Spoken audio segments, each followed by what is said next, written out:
কথা। যাও যাও যাও, আগে হাত মুখ দিয়ে যাও, যাও তুমি, গোস্তখানে সবকিছু আছে। একটা ঝামেলা হয়ে গেছে, তুমি আপাতত আমার আর ফোন দিও না।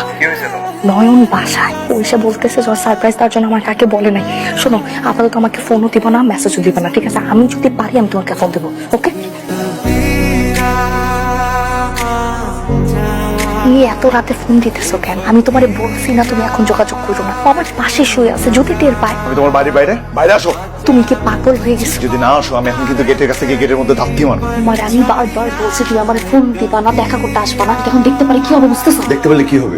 একটা লোক মালয়েশিয়া থেকে চলে আসলো তোমার কাছে, বাসা পর্যন্ত কিছুই জানো না, আর এখন সাইজা গুইজা লাল শাড়ি পরা ওই বেটার সাথে শুয়ে আছো। তুমি না একটা কথা ভুলে যাও না, তোমার সাথে আমার ফ্রেন্ডশিপ ছিল, তুমি আমাকে তোমার প্রতি ওয়েট বানাচ্ছো প্রত্যেকদিন, আর যে লোকটা নিয়ে আমি বিছানা শুয়ে আছে সে আমার স্বামী। আমার যা বোঝার আমি বুঝে গেছি।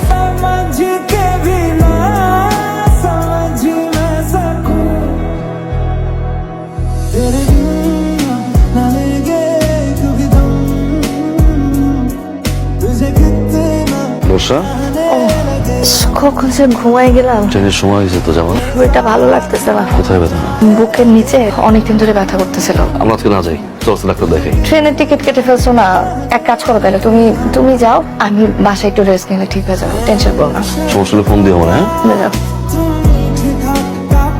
দরজা লাগাই দিও।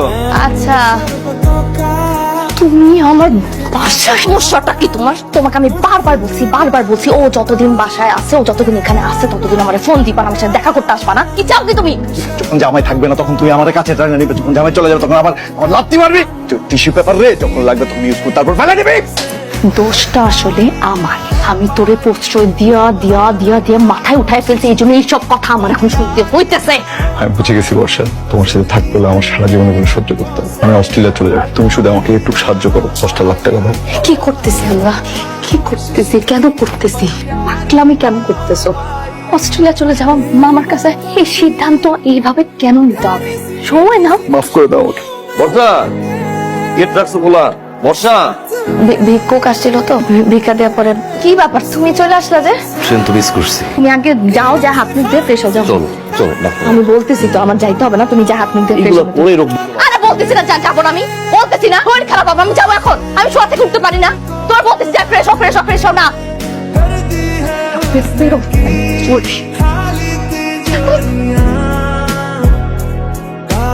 বাকি টাকা কই?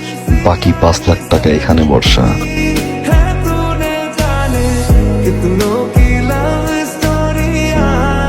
আমি ওর মার কবর জিয়ারত করতে যাব।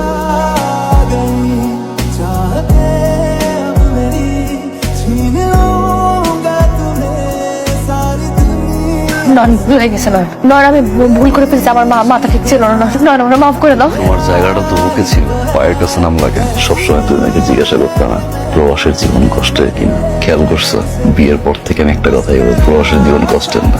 সত্যিটা শুনবা, আমাদের প্রবাসীদের জীবন এতটা কষ্টের, ঘুমাইতে পারতো 15-16 ঘন্টা কাজ করতে হয়, নিজের খাবার নিজে রান্না করতে হয়, তার উপর দিয়ে না কুকুরের মতো ব্যবহার করে আমাদের বসের আমাদের সাথে।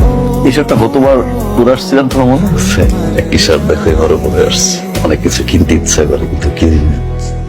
দেখো, এটা 1000 টাকার নোট, ঘন্টার পর ঘন্টা ঘাম ঝরা কষ্ট, টানা 5-10 বছর কাজ করব, এই কষ্টের টাকা নিয়ে দেশে আসবো, মা বাবা সন্তান নিয়ে বাকি জীবনটা সুখে কাটে।